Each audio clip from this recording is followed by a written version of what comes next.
I think this is the part where... Hello everybody, welcome back to the vlog. My name is Filip Latocha, and today we're going to be talking about part 2 of my Ironman 70.3 story of how I managed to train and race with a broken foot. So if you haven't already liked the video, please like the video, subscribe to the channel. We got a lot of cool stuff always coming around every single day so far. And enjoy the ride. So, as a recap of the story as we have it right now from part 1, I'm coming off the 2018 Chicago Marathon race season, just with a lot of momentum. I'm not literally on fire, but, you know, I'm just having PRs across the board in every race that I'm doing as I'm progressing as a runner, as an athlete, and so forth. And basically, we're having a good time. We're racing multiple times a month. And basically, as we're getting closer to Christmas season, basically something happened along the way, and during one of my training runs, there was a massive pain in my foot. At the time, I was told it was metatarsalgia, or metatarsalgia, whichever one it is pronounced, because the x-ray was inconclusive of anything broken or fractured. And basically, I had gone on a skiing trip that Christmas and did a few jumps, a few stunts, and I felt my foot flare up a little bit more during that trip. And ultimately, by the beginning of January, I did take a second x-ray, and I had officially broken my third metatarsal in my left foot. So, to immediately declare that overtraining was the reason my third metatarsal is broken is probably about 95% correct, but I'm also willing to throw in the possibility that skiing and doing jumps and landing on my foot in a weird way was probably also the straw that broke the camel's back. At this point in time, it's really hard to say what was solely responsible for it, but probably a combination of the two could have been it. At the same time, one of my training buddies from pre-Chicago Marathon race season was interested in doing the 70.3 Ironman with me, and at the same time that I broke my foot, he was diagnosed with Crohn's disease, and his training had come to a complete halt. So basically, we're spending the majority of the winter season, instead of having a baseline and really working on our swim, bike, and runs to get stronger, we're working towards basically recovering and getting back to our baselines as if we were essentially New Year's resolutioners, I guess you can say. So, according to my Instagram, because I don't have this all mapped out in my head, the day I was diagnosed with a broken foot, a broken metatarsal, I guess you can say, I had begun my Ironman training and also had been doing some other runs and whatnot. So I think the first 2 weeks of my foot being broken, I wasn't in the water at all because I couldn't do this flipper motion with my foot. But I was biking every single day for at least an hour a day, getting anywhere from 20 to 25 miles a day. And it looks like I was running basically every day from anywhere from 3 to 5 miles at the very beginning at like a really slow pace of like 9:30 pace, maybe even as quick as 8:30s. And as the weeks were going on, that pace started improving a lot more. I started experiencing less pain in my foot. The recovery felt like it was getting better. I was obviously spending a little bit less time on the bike, more time running, and then eventually I had time to get into the water and begin my swimming.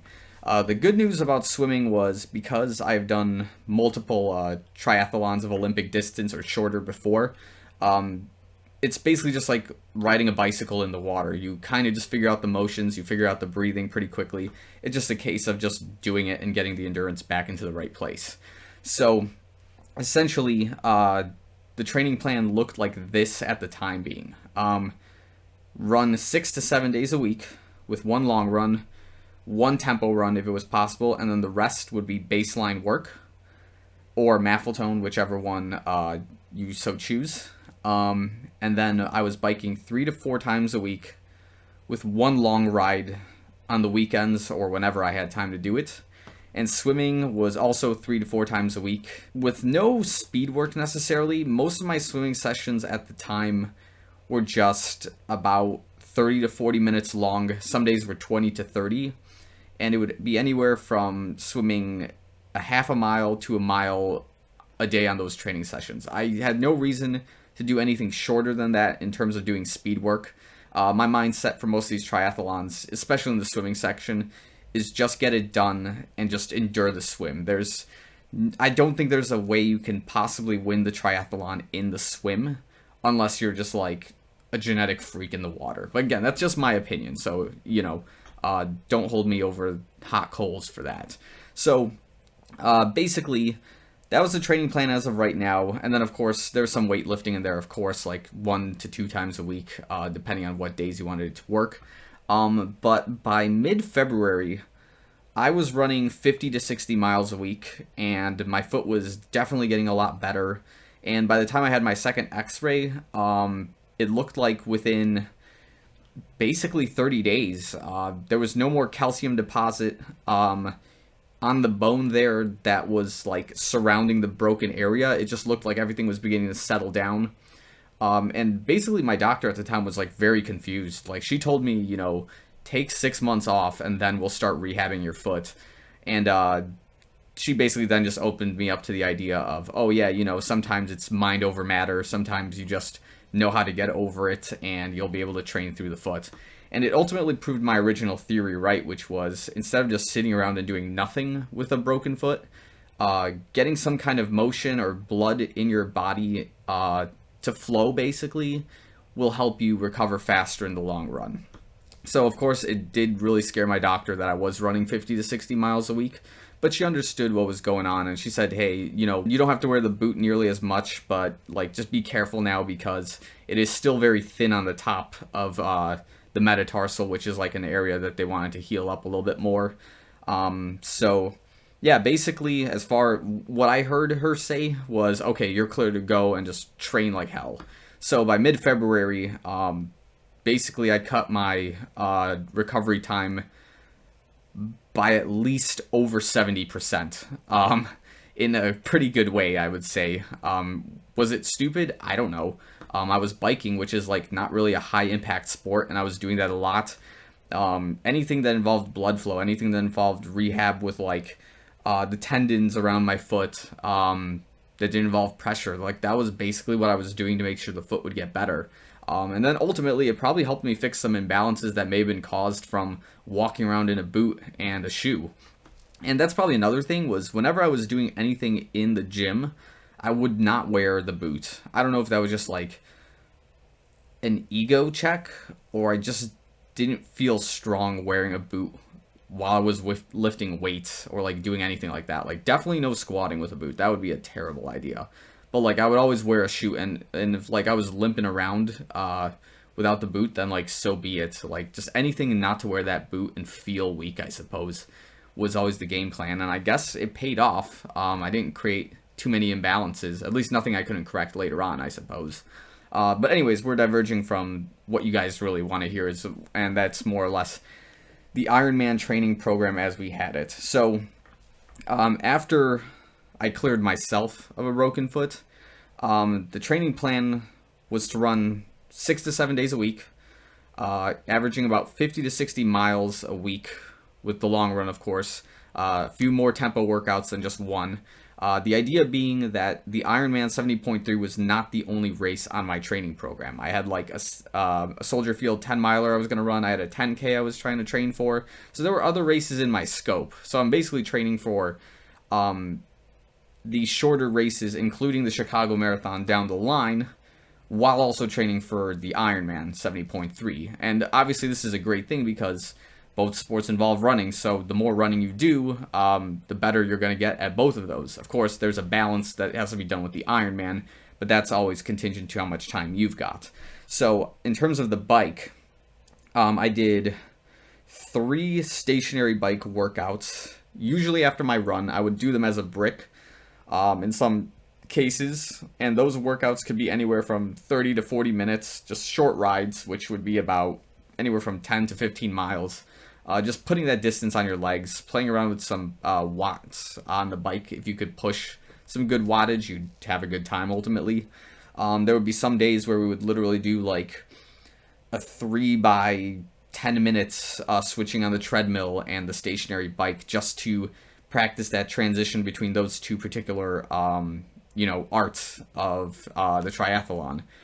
Those are pretty easy to transition with because, well, I mean, they're not easy to transition with, and that's probably why I trained more with those. Like, swimming into the bike is pretty easy, But going in the other direction is pretty difficult. So if you do the run first and then go for the swim, you're going to have a rough time, but it's a good way to test your endurance in the water, per se, if you wanted to go about that approach. But in most cases, that was like how the workout was normally structured.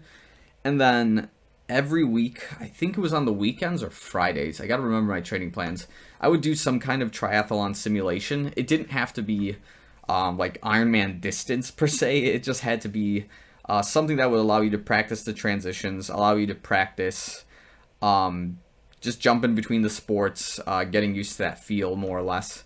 And I think that was more time-based than it was distance-based. So like it would be 20 minutes in the water, practice that transition from the swimming pool into like a stationary bike, 30 to 40, maybe even 50 minutes on the bike, and then do that transition and then run for like 20 to 30 minutes. And that would be like a brick workout in itself. And I think I would do that like once a week, varying those distances normally. And then some days you would like emphasize one more than the other. So like maybe your swim is the longest of the three. Maybe your bike ends up being the longest, or maybe your run ends up being the longest.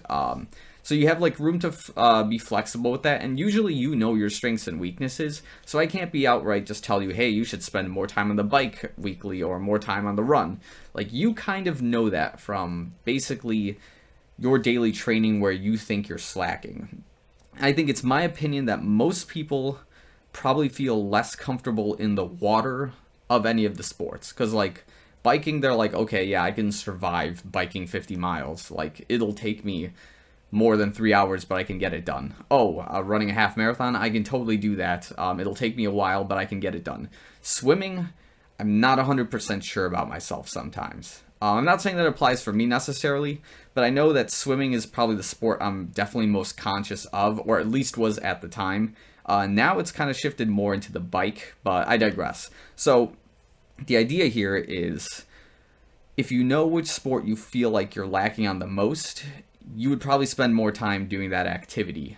So in this particular case, I think at that time of training, running was the one I was most concerned with, even though like I knew my running times were great. I was just very conscious of the fact that like my foot was broken at some point, and it just mentally felt like I was slacking, and I couldn't turn off that switch of, hey, the run is good, let's focus more on the swim and more on the bike.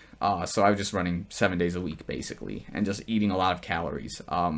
Shout out to Taco Bell. Like Taco Bell was OG dinner food during all of my training sessions. I'm not even kidding. Like the people at Taco Bell know me. If this video gets 50 likes, I'll ask one of the people at my Taco Bell drive-thru if they'll go do a workout with me. Probably a run. So you heard it here, 50 likes, okay? So anyways, back to the story. That's how the training plan was mostly laid out, all the way up to race day. Actually, before we get into race day, let's make this clear. Before race day, make sure you can do a 1.2 mile swim. Make sure you can bike more than 56 miles. And make sure you can run a half marathon at some point. Just verify that you can do them. They don't have to be all in a row. If you want to do the race in a row because it makes you feel comfortable, fine.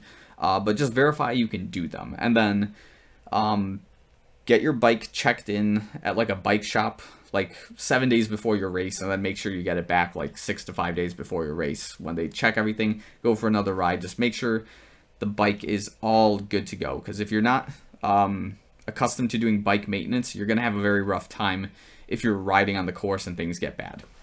So, okay, anyways, that's like some of my little facts there in terms of the Ironman. So let's talk about race day itself. So Ironman Wisconsin 70.3 in 2019. Okay, I'm going to list my times here somewhere. I think probably on this side of the video, or maybe on this side. Depends like where I have like more contrast. I think it's going to be on this side. And basically we're going to talk about each section as I remember them, and then if something comes up later, I'll probably bring it up. Okay, so anyways, the swim section. It was kind of a staggered start for the most part in the water. It wasn't really chaotic like it would be during the Chicago Triathlon, where they would release an entire age group party at one time. They would like release like 5 to 6 people at once, put like a 5 to 6 second gap in between people, and they would just go in that order. So it was kind of like a staggered start. It was pretty good. The waters were calm on the lake surrounding Madison, Wisconsin. And fun fact was I saw my training partner while we were on the swim. I didn't see him like race day morning, but I did end up finding him in the water, which was like the craziest thing. That's like a 1 in like a million chance that could have happened. And it was like towards the end of the swim, and it was kind of crazy. The scary stuff. Basically, if you read the news about this race, 2 people died during our swim, during the 70.3 Ironman Madison, Wisconsin race. We passed one guy, my training partner and I, who was like already on a medical board. Like a lot of swimmers already came out of their races and like pulled someone up onto this kayak or whatever paddle board it was, and there was one guy there. We found out about a second guy later on who might have got kicked or something, or got unconscious while he was swimming, and he was able to get pulled out of the water, and he like passed away in the hospital later on, to my understanding. So when I say the swim section is not a joke during an Ironman race, I'm like pretty serious about that. Give yourself lots of room. Don't panic in the water, of all things. Like, just go in your rhythm, go with your flow. Keep your distance from people. The chances of you getting kicked in the head are very slim if you've got, like, you know, good freestyle form. You'll be able to, like, feel people's feet before they kick you in the head. If people are coming up on the side of you, you'll be able to usually see them. But for the most part, as long as you have a wetsuit, you have goggles, you have your swim cap, and you have everything figured out, don't worry about, like, drowning or anything like that. The wetsuit is built to give you buoyancy in this case, so you will have a pretty smooth sailing as long as your form is in good shape. So that's the swim section, and that's the time that I've got listed there. The bike. So if you know, you know. In terms of Ironman Madison 70.3, that bike course and that time will not correlate with my Chicago Triathlon bike time, and you'll see here in a second, in a positive way. So basically, the Madison, Wisconsin course is rolling hills all the way across. So when I say get your bike checked out, I'm serious, because if you have a bad bike chain and you don't know how to shift between your gears, which, believe me, I saw TT bikes on their highest gears and people just like pushing like a cadence of like 35 to 40 like a minute, just climbing on their highest gear. And like, guys, if you don't know how to use your bike, don't use the TT bike on like a 10 to 12 degree like hill climb. And yeah, basically that's kind of something you got to prep for, which we don't have in Chicago, like these big hills on the lakefront path. But I managed to get by pretty well, ultimately. And yeah, it does kind of wear you out, but I did get that bike done. I believe it looks like in 3:04:21, according to my results here. That does add up. It did take about 3 hours, which I guess we'll compare to the Chicago Triathlon time some other point here. But then we talk about the run. So this is, of course, what I was most concerned with when I got to race day. Let's just say when I started the run, I'm almost positive I got out of the gate at like 6:15, 6:20 pace. And I did that for the first 5K. Like, I'm 100% certain that was the case. And like, because I'm not wearing headphones when I'm running, I'm like more attuned to basically what's going on around us. And like, we're doing this trail basically around the lake, which was probably my favorite run out of any course I think I've done that year. And basically, yeah, I remember distinctly, like, we were doing this hill run, just up a hill, and like this guy looks at me and he's like, "Oh, are you what's it called, a relay athlete? Because like you're running really fast." I'm like, "No, I just got off the bike just like you." And the guy thought I was like a maniac because I'm like running up this hill at like 6:40, 6:50 pace, but it just felt good, so I just rolled with it, right? This is where things got kind of messy.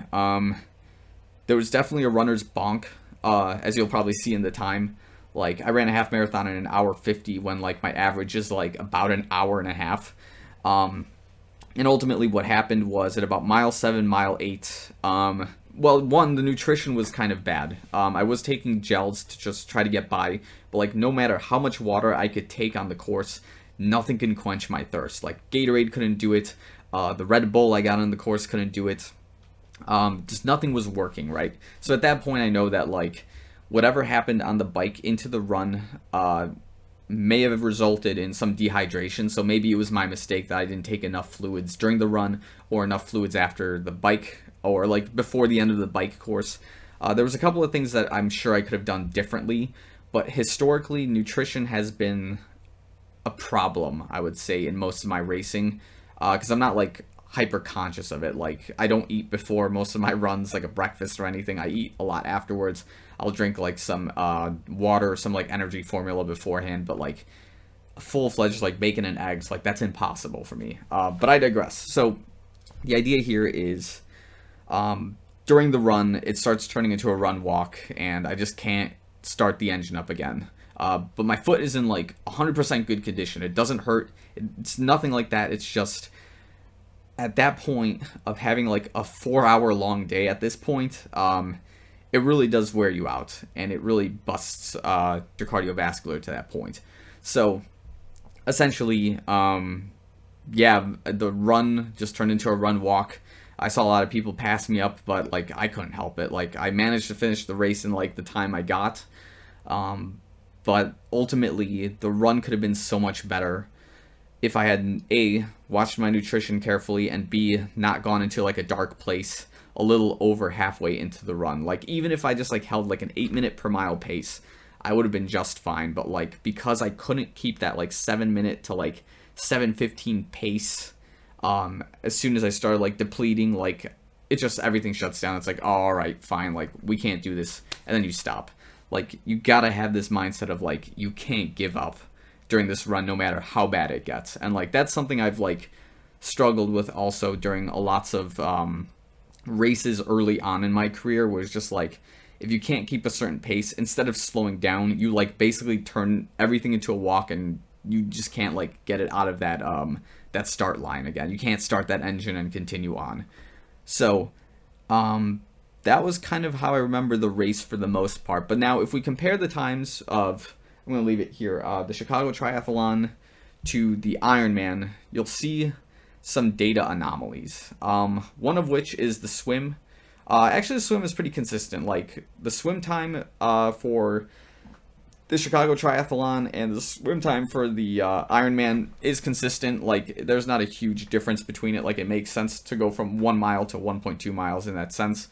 The bike is also a very interesting anomaly, because the Chicago Triathlon course is kind of flat for the most part, whereas the rolling hills of Madison, Wisconsin would have made everything a lot harder.